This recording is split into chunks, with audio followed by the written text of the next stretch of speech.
Shedeur Sanders is the most powerful black man since 2009. You know what happened in 2009? Right. That's when President Obama got elected in office. He's the most powerful black man since 2009. You said you were sitting there watching the game in your house, and what you did? You ran with the TV. Goddamn right, I did. What was you doing, DB? I was cheering. I was happy. You was cheering like a. When Shedeur Sanders is on the field, and when I say powerful because there's two sides of it, right? Think about it. Okay, you got the black community. He bringing the whole black community together. I ain't ran across one black person that didn't said one bad thing about Shedeur. We want him. And guess what? Not one, because he has the balance. He has the balance of that. I'm arrogant, but I'm humble too. Mm-hmm. Yeah, right? He have fun with this shit. And he having fun with this shit. And on top of that, y'all want me to say it ain't. Y'all want me to say it ain't gonna happen. Yeah, he talking shit. I love that shit, bro. He's the most powerful black man in sports. No other. Matter of fact, black man. He the most powerful player in sports. Let's be real for a second. When Kendrick Perkins said Shedeur Sanders is the most powerful black man since 2009, the sports world froze. Phones dropped. Group chats exploded. Twitter lost its mind. And before anyone even tried to understand what Perkins was actually saying, the outrage machine went into full speed. Because here's the truth. Kendrick Perkins didn't say Shedeur Sanders is better than Barack Obama. He didn't say Shedeur runs the country. He didn't say Shedeur is a politician. What he said was about power, cultural power, influence, pension, gravity. And the fact that we're still arguing about it right now proves his point. This conversation isn't happening because of Kendrick Perkins. It's happening because of Shedeur Sanders. Now some people, especially Jason Whitlock, want to laugh this off. They want to call it insanity. They want to pretend this is just athletes being high, talking nonsense on a podcast. But let's slow this down and really break it apart, because dismissing it that easily is lazy, and honestly, it's dishonest. Shedeur Sanders has become one of the most polarizing, talked about, debated young athletes in America. And he hasn't even taken his first NFL snap yet. He's not more powerful than LeBron James. He's not more powerful than Steph Curry. He's not, if we move the black out of it, he's not more powerful than Caitlin Clark. He's not more powerful. He's not more powerful than Pat McAfee. He's not more powerful than Stephen A. Smith. This is lunacy. And I like and have defended Kendrick Perkins. But eventually, all these guys get on these platforms. They're former athletes. They get full of themselves. They're having so much success. And they just skid off the road into insanity. And that's what's happened here. And that's why journalists need to be leading these discussions. I'm all for athletes participating in these discussions, but they need guardrails. Because without guardrails, they're going to drive right off the road. They're going to get around their friends, and they've made so much money, and they're so used to being worshipped that eventually they're going to skid off the rails and say stupid things. Ask yourself this. Why does Shedeur Sanders trigger so many grown men? Because the truth is, every era has a figure that forces uncomfortable conversations. And right now, in football, that figure is Shedeur Sanders. And Kendrick Perkins saw that before most people did. Now let's talk about the comparisons that made people really uncomfortable. LeBron James, Steph Curry, Stephen A. Smith, Pat McAfee. People heard Kendrick Perkins and immediately said, he's not more powerful than them. But again, this isn't a ranking list. It's about momentum. Shedeur Sanders is at the beginning of his story, not the end. And already, his name sparks debates that most veteran stars don't even touch anymore. That's dangerous potential. That's why people are trying to shut it down early. Let's be real for a second. Jason Whitlock wants to reduce power to titles and government positions. Supreme Court seats. Political offices. He wants to say, well, Clarence Thomas exists, so this is ridiculous. But that argument misses the entire point. power in 2025 doesn't just live in buildings. It lives in attention. It lives in culture. It lives in who people talk about when the cameras are off. Shedeur Sanders doesn't need to pass laws to shift conversations. He doesn't need a gavel. Every time he steps on a field, posts a clip, or answers a question, it becomes a debate. That's power. Jason Whitlock says Kendrick Perkins doesn't understand real power. But what Whitlock really doesn't understand is modern power. This isn't 1995, this isn't even 2009. Shedeur Sanders represents something bigger than football stats. He represents a new generation of athletes who are fully aware of their brand, their voice, and their influence, and refuse to apologize for it. And that scares people who built careers on athletes sticking to sports. Now let's talk about the black community angle, because this is where Whitlock really misses the mark. Kendrick Perkins said something important. Shedeur brings people together. And whether you like that or not, it's true. You don't have to agree with every move Shedeur makes to recognize what he represents.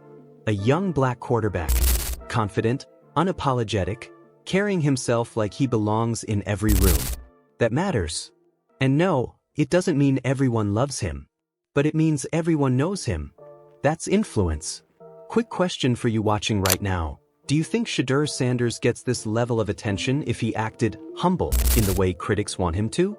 Or is the confidence exactly why the spotlight never leaves him? Here's where the Colin Kaepernick comparison falls apart. Whitlock wants to say Shedeur is the next Kaepernick, someone who will fade away once the noise dies down. But that comparison ignores one key difference. Shedeur Sanders isn't fighting the system, he's mastering it. Kaepernick became a symbol by stepping away from football. Shedeur is becoming a symbol by leaning fully into football and everything that comes with it. Brand deals, no money, media presence, leadership. Shedeur isn't trying to be a martyr. He's trying to be a quarterback. And yes, quarterback is a leadership position. But leadership doesn't look one way anymore. It doesn't sound one way. And it definitely doesn't come packaged to make critics comfortable. Whitlock says players won't follow Shedeur. That's speculation, not fact. And it ignores reality. Players follow confidence. Players follow belief. Players follow someone who believes they're destined for more. And whether you like Shedeur or not, nobody can say he doesn't believe in himself. Now let's address the Cleveland talk, because that's another favorite angle. People love saying, well, Cleveland isn't ideal. And every great quarterback who mattered walked into imperfect situations. Peyton Manning went 3-13 his rookie year. Joe Burrow nearly got destroyed behind a bad line. Josh Allen was called inaccurate and raw. But when it comes to Shedeur, suddenly context only matters in the negative direction. Because it's easier to tear down confidence than to admit potential. Ask yourself this. Why are people so desperate to humble Shedeur before he's even had the chance to succeed or fail? Because they're afraid of what happens if he actually wins. What if Shedeur Sanders succeeds and keeps his confidence? What does that do to the old rules? Now let's talk about Barack Obama, because this comparison keeps getting twisted. No one is saying Shedeur Sanders is Barack Obama, that they're saying the energy is similar. Hope, belief, projection. Obama represented possibility before results. Shedeur represents possibility before results. That's the parallel. Obama had critics who said he was unqualified. Shedeur has critics who say he hasn't earned it. History shows us how that story can change. And here's where Kendrick Perkins deserves credit. He didn't shy away from saying it. He didn't soften it. He didn't care who got uncomfortable. That's what media personalities are supposed to do. Spark conversation, not play it safe. Jason Whitlock wants journalists to lead these discussions. But what he really wants is control. He wants conversations that fit inside his comfort zone. Athletes don't need guardrails. They need honesty. And Kendrick Perkins was honest. Now let's address the accomplishments argument. Yes, Shedeur hasn't won a Super Bowl. Yes, he hasn't thrown for 5,000 yards in the NFL. But power isn't a trophy case. Power is presence. And Shedeur Sanders has presence. The Sanders family has built something rare in sports. A brand that crosses generations. Deion Sanders opened the door, but Shedeur is walking through it on his own terms. And that scares people who don't like seeing legacy mixed with modern confidence. If Shedeur Sanders had the exact same talent but acted quieter, would the criticism be this loud? Or is the confidence the real issue? Let's finish this the right way. You don't have to agree with Kendrick Perkins' wording to understand his point. You don't have to crown Shedeur Sanders anything yet. But pretending this is lunacy is dishonest. Shedeur Sanders is influential, he's polarizing, he's powerful in today's cultural sense. And Jason Whitlock's attempts to minimize that say more about his discomfort than Shedeur's reality. This story isn't about Barack Obama, it's not about Clarence Thomas, it's not even about Kendrick Perkins. It's about a young quarterback who refuses to shrink and a sports world that doesn't know how to handle that anymore. And whether you love Shedeur Sanders or hate him, you're talking about him. That's power. Let's keep going, because this story doesn't end where the outrage ends. It actually starts there. One thing that keeps getting ignored in all this noise is age. Shedeur Sanders is still a young quarterback, still learning, still developing, still growing into the position that carries more pressure than any other role in sports. And yet, he's already being judged like a 10-year veteran with a Hall of Fame resume. That alone tells you something. People don't hold average players to impossible standards. They don't dissect every sentence, every facial expression, every celebration. They do that to players who matter. And that's why the "he hasn't accomplished anything" argument feels weak. Because accomplishment has never been the real issue here. The issue is visibility. Shedeur Sanders is visible everywhere. On TV, on social media, in locker room conversations, in debates between former players, journalists, and fans.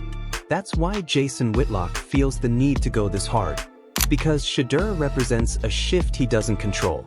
What scares people more, a confident young quarterback? Or the fact that confidence no longer needs permission? Think about how differently this conversation would sound if Shedeur had the same stats but spoke like a cliché press conference robot. No jewelry, no swagger, no edge. Would anyone be calling him divisive? Or would he be praised as humble, focused, and coachable? This is where the hypocrisy lives. Confidence in athletes is only celebrated when it makes others comfortable. The moment it challenges old expectations, it becomes arrogance. The moment it comes from a young black quarterback who knows his worth, it becomes a problem. And Kendrick Perkins didn't create that reality, he exposed it. Another thing people don't want to admit, Shedeur Sanders is being judged not just as a quarterback, but as a symbol. That's not fair, but it's real. He's Deion Sanders' son, he's highly visible, he's financially successful early, he doesn't pretend to be small. That combination has always made people uneasy. And when Whitlock says Shedeur lacks leadership, what he's really saying is Shedeur doesn't lead in a way he recognizes. But leadership isn't one size fits all. Some leaders whisper, some leaders command rooms, some leaders inspire through belief. Shedeur's leadership style is belief. Belief in himself, belief in his preparation, belief that he belongs. Now ask yourself, and be honest, would you rather follow someone who doubts himself publicly, or someone who walks in knowing he belongs? Confidence doesn't divide teams, fear of confidence does. Let's talk about Cleveland again, because that's where this conversation is headed whether people like it or not. Cleveland is being used as a shield by critics. Well, he's not in the best situation. Well, the roster isn't elite. Well, the organization is unstable. That's fair analysis. But it's also selective. When quarterbacks struggle, critics say, great players overcome bad situations. When Shedeur hasn't even had the chance yet, critics say, the situation will expose him. That's not analysis, that's expectation management designed for failure. And Kendrick Perkins sees that. That's why he pushed back so strongly. Because narratives get set before careers even start now. And once those narratives stick, they're hard to shake. Do you think Shedeur Sanders is being evaluated on the same timeline as other young quarterbacks? Or has the clock already been sped up for him? Let's also clear something up about the Sanders family brand, because this keeps coming up like it's a negative. Yes, they are elite brand builders. Yes, they understand media. Yes, they monetize attention. That's not a crime. That's intelligence. The Mannings did it after Super Bowls. The Sanders are doing it in real time. And that difference bothers people who believe you're supposed to wait for validation before you capitalize on value. But here's the reality of modern sports: value doesn't wait. Windows close fast. And Shedeur is maximizing his moment. If the rules of the game changed, why are we still mad at players for learning them faster? Now let's bring this back to Kendrick Perkins one last time. Perk took heat for saying what he said. He knew it would happen, but he said it anyway. That matters, because too many people in sports media dance around the truth to avoid backlash. Perkins didn't. And standing with Shedeur Sanders right now isn't about crowning him, it's about fairness. It's about allowing a young quarterback to grow without burying him under narratives that have nothing to do with football. Jason Whitlock wants to frame this as athletes losing their minds on platforms. But the real issue is that platforms are no longer owned by one type of voice.